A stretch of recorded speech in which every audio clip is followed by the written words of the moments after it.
Friends, Radhika টিপসে আপনাদেরকে স্বাগত।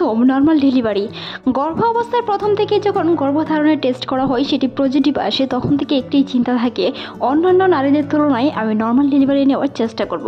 তবে নর্মাল ডেলিভারি নিতে গেলে প্রথমতই কিছু জিনিস আপনাকে মেনে চলতে হবে। যদি প্রথম থেকে কিছু জিনিস আপনি টিপস মেনে চলেন তাহলে কিন্তু নর্মাল ডেলিভারিটি ইজি হয়ে যাবে অনেকটাই আগের তুলনা থেকে।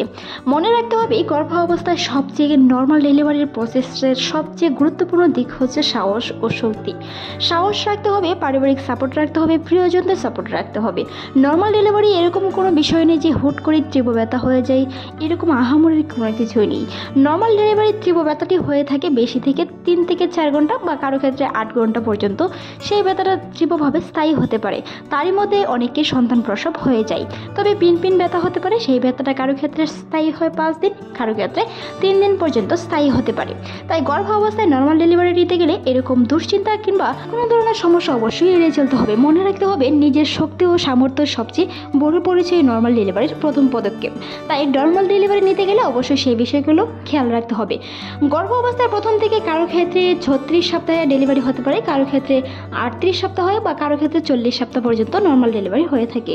নর্মাল ডেলিভারি মূলত হচ্ছে আপনার মাসিক হিসাবের সাথে সেই হিসাবটি গণনা করা হয়।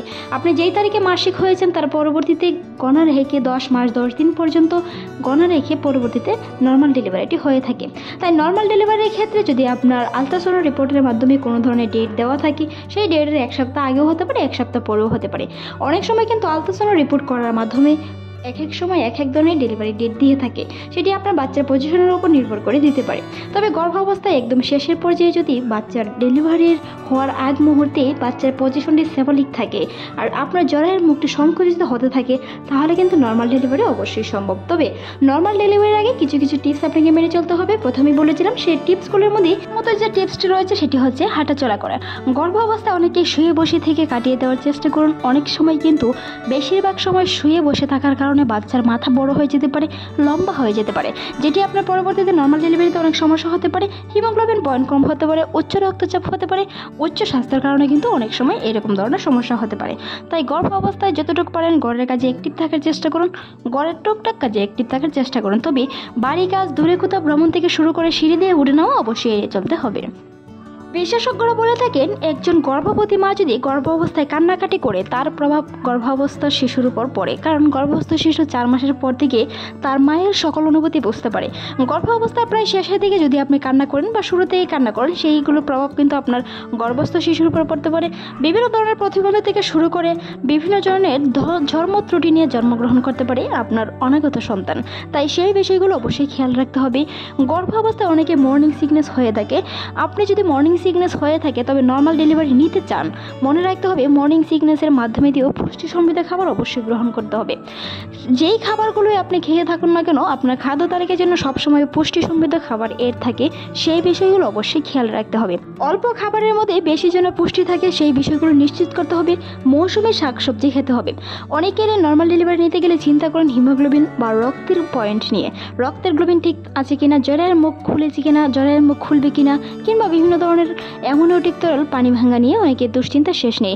সন্তান শুকনায় পড়ে যায় কিনা সেই বিষয়গুলো নিয়ে অনেকে দুশ্চিন্তা করে থাকেন। তারই মধ্যে প্রথমত যে দুশ্চিন্তাটা সন্তান শুকনায় পড়ে যায় কিনা, আসলে সন্তান শুকনায় পড়ে যাওয়ার কোনো দুশ্চিন্তা নেই। একটি সন্তান অন্তত পক্ষে থেকে 8 ঘন্টা পর্যন্ত তীব্র ব্যথাকেও নর্মাল সন্তানে কিন্তু প্রসব হয়ে থাকে। যদি আপনার সন্তানটি সুস্থ থাকে, আলট্রাসাউন্ড রিপোর্টের মাধ্যমে আপনার যখন ডেলিভারির পেইন উঠবে তখন আপনার আলট্রাসাউন্ড রিপোর্ট করে দেখতে পারেন আপনার সন্তানের সব কিছু ঠিক আছে কিনা, তখন আপনাকে ব্যথার ইঞ্জেকশন দিয়ে কিন্তু নর্মাল ডেলিভারি করানো হয়ে থাকে। তবে ব্যথার ইঞ্জেকশন দিয়ে নর্মাল ডেলিভারি করানো হয়ে থাকে যদি আপনার জরায়ের মুখটি প্রায় 10 সেন্টিমিটারেরও বেশি খুলে থাকে। জরায়ের মুখ খোলার ক্ষেত্রে বিশেষ ধরনের কিছু টিপস রয়েছে, তা নিয়ে আমাদের চ্যানেলে অসংখ্য ভিডিও আছে, চাইলে ভিজিট করে আসতে পারেন।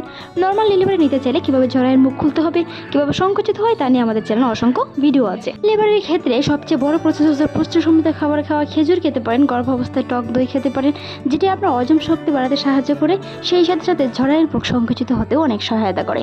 বাদাম খেতে পারেন, পুষ্টিসমৃদ্ধ খাবার খাবেন, দুধ খাবেন, হালকা কুসুম গরম দুধের সাথে ঘি মিশিয়ে খেতে পারেন, যেটি আপনার নর্মাল ডেলিভারিতে সহায়তা করবে। জরায়ু মুখ খুলতে অনেকটাই সহায়তা করে থাকে। কুসুম গরম দুধের সাথে হালকা ঘি মিশিয়ে খেতে পারেন, আদা চা খেতে পারেন। গর্ভ অবস্থায় আদা চা ভালো, তবে চিনি কম খাওয়ার চেষ্টা করুন। সুগার কম খেয়ে অবশ্যই টক দই খাবেন, মিষ্টি দই না। একজন সুস্থ মা সুস্থ সন্তান আলট্রাসাউন্ড রিপোর্টের মাধ্যমে বাচ্চার সবকিছু ঠিকঠাক আছে না সেই বিষয়গুলো প্রত্যেক সপ্তাহে খেয়াল করুন। সুস্থ বাচ্চার নড়াচড়া অন্ততপক্ষে দিনে 10 বার হয়ে থাকে। আপনার শিশুর নড়াচড়া খেয়াল রাখা খুবই গুরুত্বপূর্ণ। ভালো থাকুন, সুস্থ থাকুন, রাধিকা টিপসের সাথেই থাকুন। ভিডিওটি এতক্ষণ দেখার জন্য অসংখ্য ধন্যবাদ। ভালো লাগলে সাবস্ক্রাইব করার অনুরোধ রইল।